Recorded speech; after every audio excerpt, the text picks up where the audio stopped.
এইভাবে যদি ভেন্ডি রান্না করা যায় তাহলে ভাত, রুটি, পরোটা সবেতেই খুবই ভালো লাগবে। এতটাই স্বাদ হয়, বাচ্চা থেকে বড় সবাই খেয়ে নিতে পারবে। এই প্রসেসে যদি ভেন্ডি রান্না করো তাহলে বারে বারে করবে, এতটাই ভালো হয়। তাহলে ভিডিওটি স্কিপ না করে পুরোটা দেখার অনুরোধ রইল। আমি কিভাবে করলাম, কি দিলাম, কিসের পর কি দিলাম, প্লিজ বন্ধুরা পুরোটা দেখার অনুরোধ রইল। তাহলে চলো রেসিপিতে যাওয়া যাক। নমস্কার বন্ধুরা, আপনারা দেখছেন কুকিং হাউস অফ অনিমা। আজকে আমি ঢ্যাঁড়স বা ভেন্ডির একটা রেসিপি করব, যা ভাত রুটির সাথে দুর্দান্ত লাগবে। তার জন্য আমি এখানে 250 গ্রাম ভেন্ডি নিয়ে নিয়েছি। এবার ভেন্ডিগুলোকে আমি ঠিক এইভাবে কেটে নেব।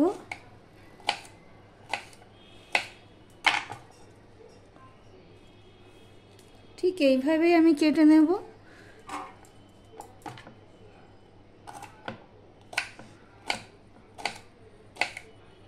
দুর্দান্ত হয় এইভাবে রান্না করলে, দেখতে থাকো বন্ধুরা। দেখো একটা কড়াই বসিয়ে দিয়েছি, কড়াইটা গরম হয়ে গেলে আমি অল্প একটু সর্ষের তেল দিয়ে দিলাম। এই রান্নাটা আমি সর্ষের তেলেই করব।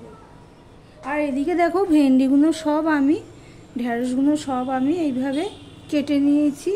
প্রথমে আমি ভালো করে ধুয়ে নিয়েছি, ধুয়ে জল ঝরিয়ে নিয়েছি, তারপরে আমি কেটেছি। এবার আমি ভেন্ডিগুলো ভেজে নেব।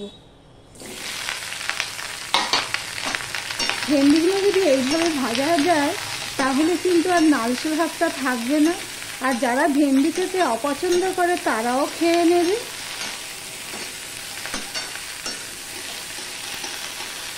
ভেন্ডিগুলো ভেজে তুলে নিয়েছি। এবার আমি দিয়ে দিচ্ছি আর একটু সর্ষের তেল। এই রান্নাটা সর্ষের তেলেই করতে হবে। দেখো তেলটা ফোড়নো হয়ে গেলে আমি দিয়ে দিচ্ছি 5 ফোড়ন, হাফ চামচের মতো।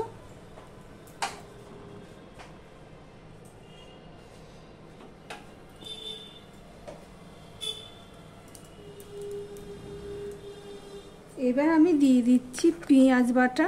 তোমরা চাইলে এখানে গ্রেট করেও দিতে পারো, কুচানো পেঁয়াজও দিতে পারো। আমি কিন্তু এখানে পেঁয়াজ বাটাই দিয়ে দিলাম। আমি এখানে 250 গ্রাম ভেন্ডি নিয়েছি,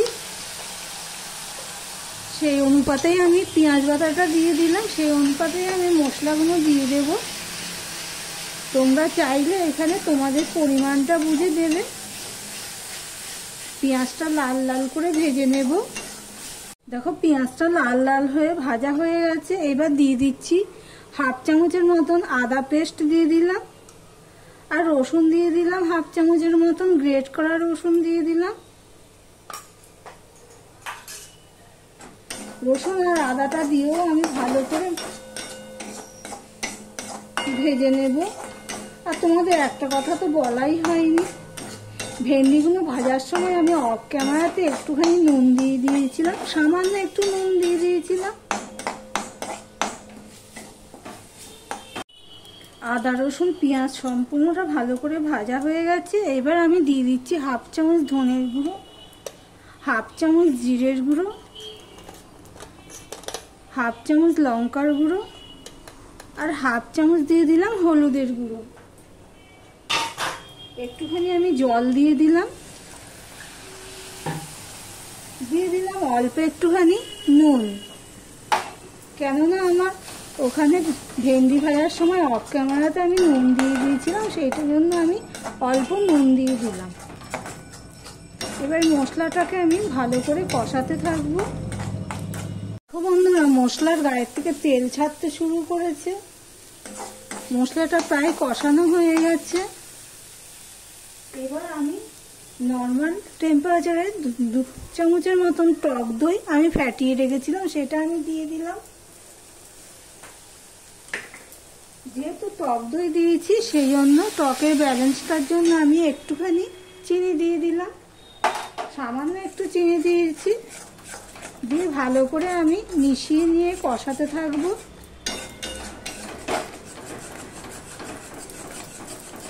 এটা যদি ঠান্ডা থাকতো তাহলে গ্যাসের ফ্লেমটা একদম ছোট করে দিয়ে কষাতে হতো, না হলে দইটা ফেটে যেতে পারত।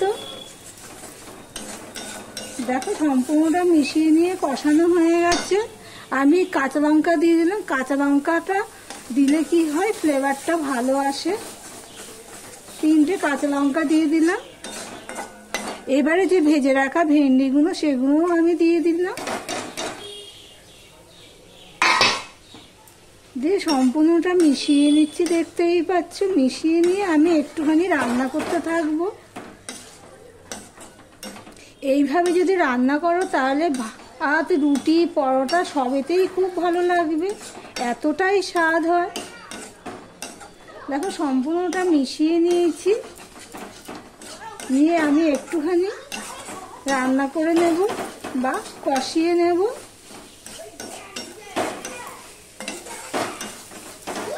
দেখো সম্পূর্ণটা মিশিয়ে নিয়ে আমার কষানো হয়ে গেছে, দেখতেই পাচ্ছ।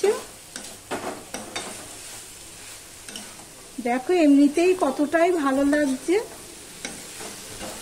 এবারে এর মধ্যে আমি দিয়ে দিচ্ছি সামান্য জল। আমি প্রথমে একটুখানি নেড়ে নিয়ে দেখে নেব জলটা কতটা লাগবে।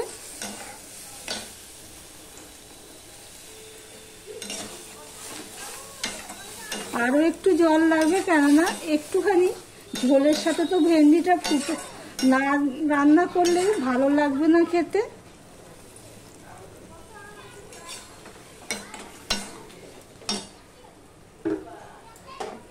এবার আমি দিয়ে দিচ্ছি টমেটো সস 2 চামচের মতো। টমেটো সসটা দিয়েও আমি সম্পূর্ণটা মিশিয়ে নিলাম। এবার গ্যাসের ফ্লেমটা লো টু মিডিয়ামে দিয়ে আমি 3 থেকে 4 মিনিট রান্না করে নেব। দেখো বন্ধুরা, ভেন্ডিটা 3 থেকে 4 মিনিট আমি রান্না করে নিয়েছি। দেখো দেখতে কত সুন্দর হয়েছে।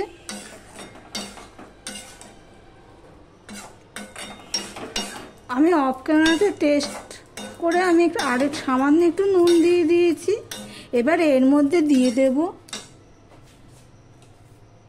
দেখো বন্ধুরা, এখানে কিছুটা কসুরি মেথি নিয়েছি। যেহেতু দই দিয়েছি সেই জন্য কসুরি মেথিটা দিচ্ছি। তোমরা চাইলে কসুরি মেথি না থাকলে তোমরা গরম মশলা দিতে পারো। সম্পূর্ণটা আমি মিশিয়ে নিলাম, এতটাই স্বাদ হয় কি বলবো বন্ধুরা। তোমরা এইভাবে একবার বানিয়ে খাওয়ার অনুরোধ রইল। কসুরি মেথিটা কষানোর সময় তোমরা দিতে পারো, তবে আমি লাস্টে দিলাম। তাহলে ভিডিওটি আজকের মতন এখানেই শেষ করলাম। আবার অন্য কোনো সুন্দর সুন্দর রেসিপি নিয়ে চলে আসবো। সঙ্গে থেকো বন্ধুরা।